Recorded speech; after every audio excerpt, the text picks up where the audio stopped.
We were halfway up a hill in North Korea when I decided to ask Choi the most inappropriate, but somehow least political question of the whole trip.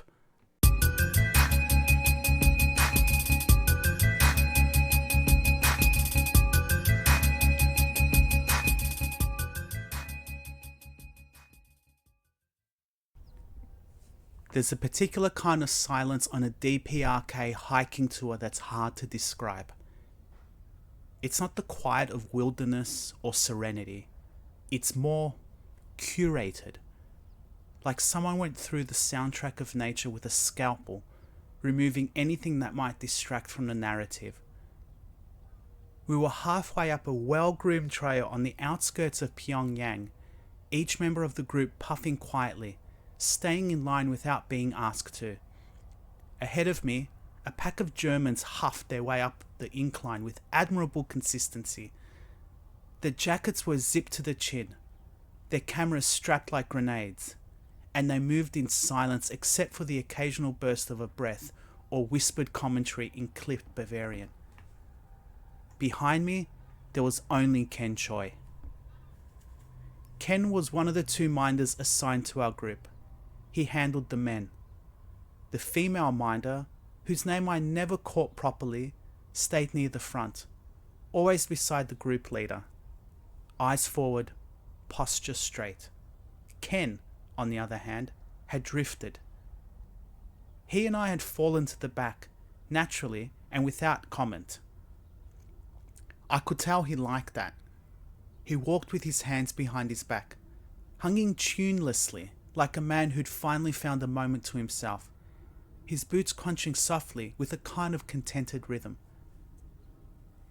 He reminded me of certain teachers I'd worked with, men who performed obedience in staff meetings, but found little ways to rebel when the principal wasn't looking.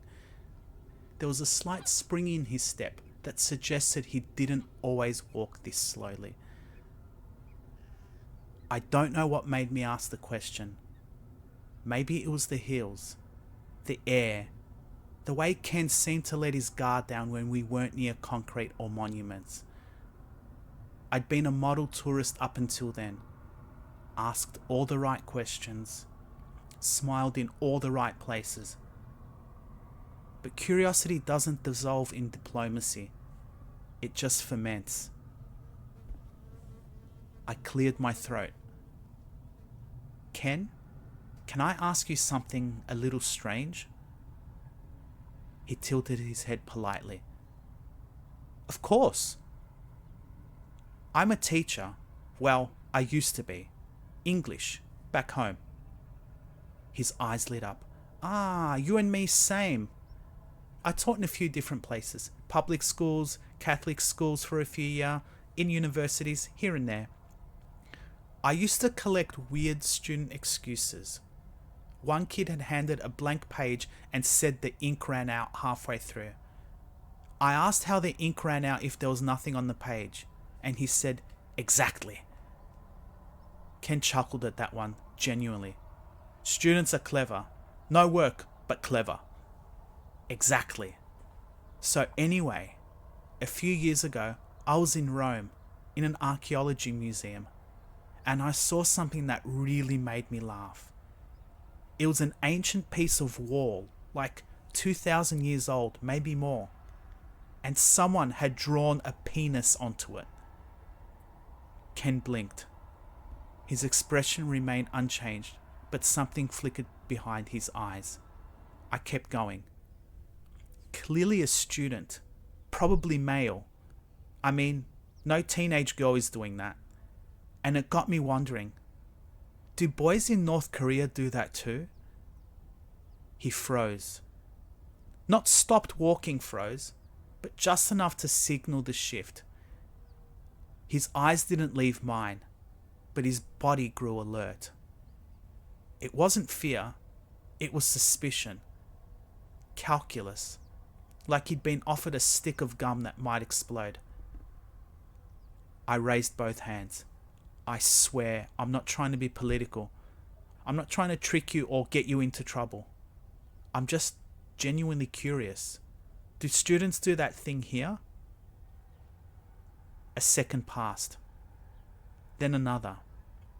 Somewhere ahead, one of the German tourists turned back briefly to check the trail.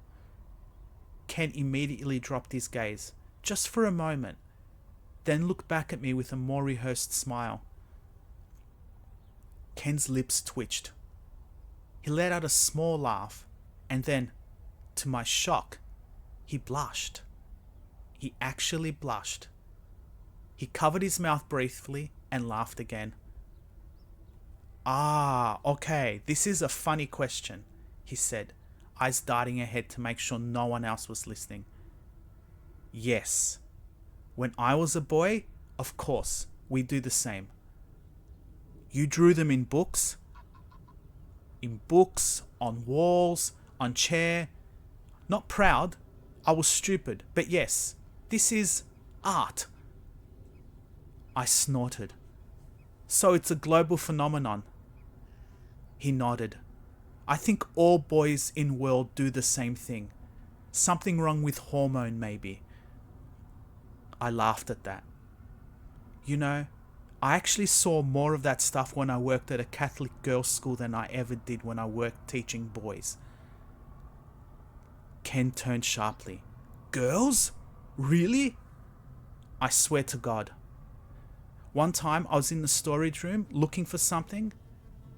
Anyway, I had to move an old desk from the back, and I saw it. Someone had carved into the desk, not drawn, but carved, a penis. He squinted. "What mean carved?" "Carved, like etched into wood." He looked blank. I tried again. "Like Mount Rushmore." He frowned. "You know, the American presidents carved into the mountain?" Still blank. "Tombstones?" I tried. "Ah, stones. Yeah, like words carved into stones, or plaques." He held up a finger, pulled his phone from his pocket, unlocked it, and passed it to me with one of the translation apps open. "Please write." I typed in carved, then handed it back. Ken read the Korean translation, then stared at the phone, eyebrows raised. Slowly, dramatically, he mimed holding a chisel and hammer, banging away like Michelangelo. It went on a little too long. He really committed to it. Wide stances, measured strikes, a theatrical grunt with each imaginary blow. "Like this?" I burst out laughing. No, not that intense. It wasn't a sculpture, just done with a knife. He paused, mid-stroke. "Ah, lazy sculpture. Passionate artist with small knife." "Exactly." He wiped imaginary sweat from his brow. "She is artist, but with shame." We were both laughing now, and for a moment, everything else, the guards, the group, the politics, the weight of the world pressing in on him every day, fell away. It was just two teachers talking trash about their students, halfway up a hill that had seen stranger things. He wiped his eyes. "Maybe this is human truth," he said, half serious now. "Teenagers are same. Every country, every time. One universal." He said it with the gravity of a proverb, but in that charming off-kilter Konglish way that made it feel more real than any other perfect sentence he could have said. Like he fumbled into the truth by accident. I nodded. "You might be right." For a moment, I let myself believe it. Believe in that sameness. That shared adolescent impulse that ignored ideology and geography. But even as I smiled, I caught it. The brief flick of Ken's eyes down the trail. A subtle tightening of his posture. Someone ahead had slowed down. The spell was breaking. Maybe he didn't realize what he was admitting. Or maybe he did. and this was the safest way to say it. Ken glanced ahead again, then back at me. We were still safe at the back, but the moment had already started to dissolve, like steam off asphalt.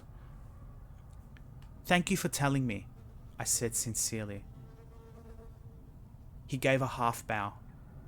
"You are a good teacher. Ask strange questions."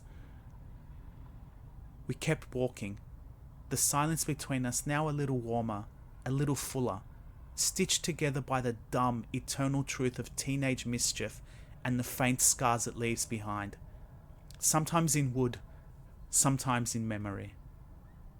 And behind us, somewhere, the silence resumed its shape. I'd love to hear what you think. Drop a comment below and let me know your thoughts. If you found this story entertaining, hit that like button, and don't forget to explore more content on my channel. See you in the next one.